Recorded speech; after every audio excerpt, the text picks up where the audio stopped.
Master plan 2041 को लेकर आज मंगलवार को शहरी क्षेत्र की दावे आपत्तियों को सुना गया।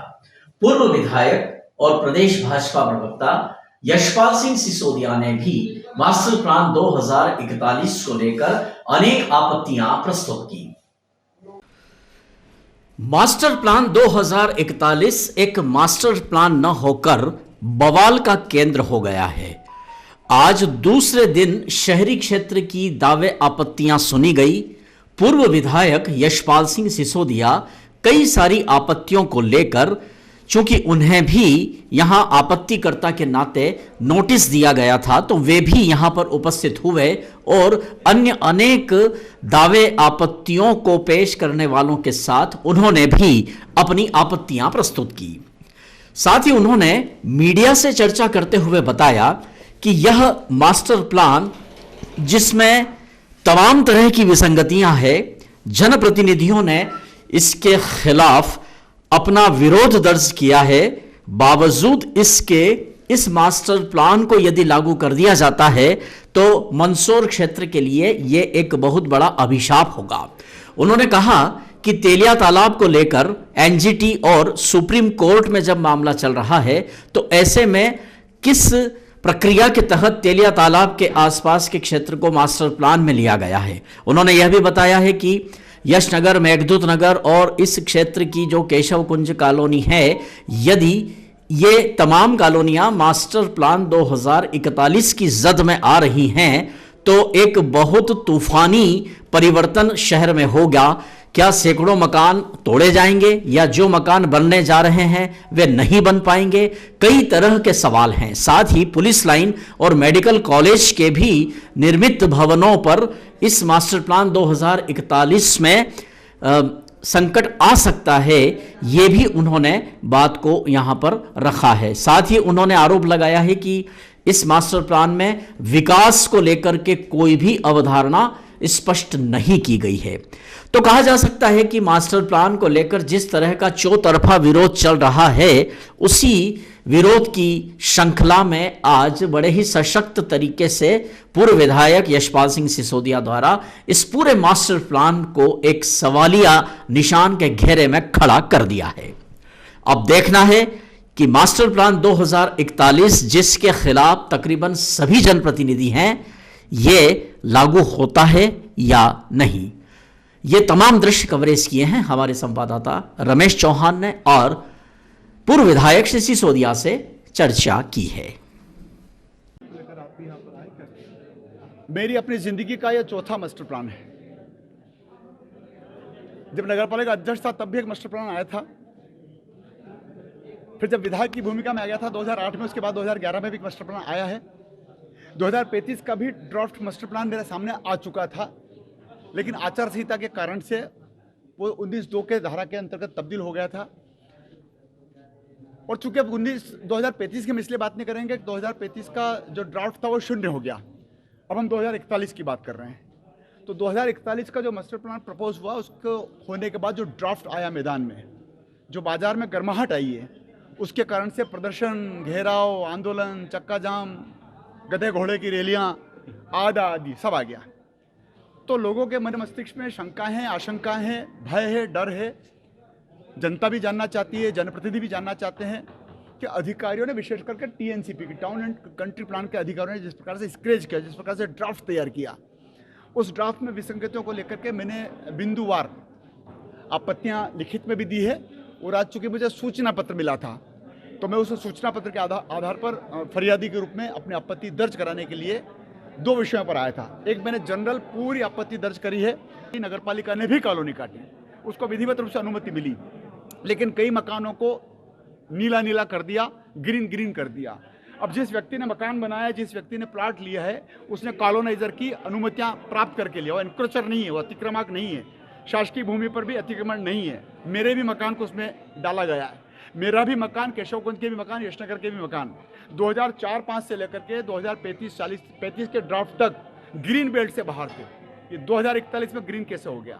जिस कलेक्ट्रेट भवन पे मैं आपको भी बाइट दे रहा हूँ, उस कलेक्ट्रेट भवन की 2035 के ड्राफ्ट प्रस्तावना जो मेरे सामने हुई थी, मैं विधायक की भूमिका में था, कलेक्टर मनोज पुष्प थे, हमने 54 फीट रखा था।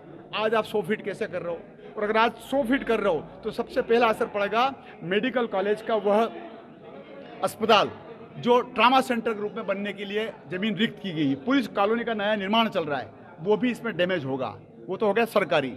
लेकिन अगर 100 फीट का रास्ता बीकानेर स्विच तक हो जाएगा 4 लेन से लेकर के MIT कॉलेज से लेकर के, तो सैकड़ों मकान जो बनने की प्रत्याशा में भी है, सैकड़ों मकान जो बन चुके हैं उनके ऊपर तलवार लटकेगी कि नहीं लटकेगी। उसको 54 फीट की जगह 54 फीट ही रहने देना तो कौन सी बड़ी, ये तो 4 लेन था ही नहीं, ये तो आपके इस प्रतिनिधि ने खींचतान करके इसको 4 लेन बना दिया। ऐसे कई मामले इसमें आए हैं।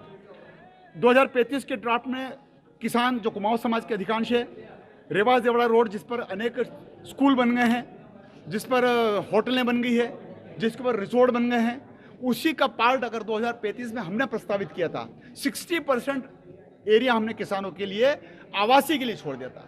किसान भी कब तक खेती करेगा, और किसान को जिसको खेती करना खेती करे, और जिसको कॉलोनी काटना कॉलोनी काटे। अगर किसान की भूमि पर कॉलोनी नहीं कटती तो शायद यशनगर भी नहीं बनता, केशवगंज भी नहीं बनता, पूरा शहर नहीं बनता। जग्गा खेड़ी तरफ ने जो कॉलोनियाँ कट, जितनी भी कॉलोनियाँ कटती है वो कृषि भूमि पे आधारित होकर के ही कटती है। तो रेवास देवड़ा की रोड में भी मेरी आपत्ति थी कि किस प्रकार से इन्होंने किया। अब मैंने एक बात और रखी बैठक में, इस बैठक के पहले भी इस बैठक में कलेक्टर जो मंदिरों की जमीन का प्रबंधक होता है, अध्यक्ष होता है, राम मंदिर की जमीन इन्होंने TNC पर आवासी कर दी। कैसे कर सकते हो? क्या उसकी रजिस्ट्री करवाएंगे कलेक्टर मैडम? क्या हम प्लॉट खरीद सकते हैं?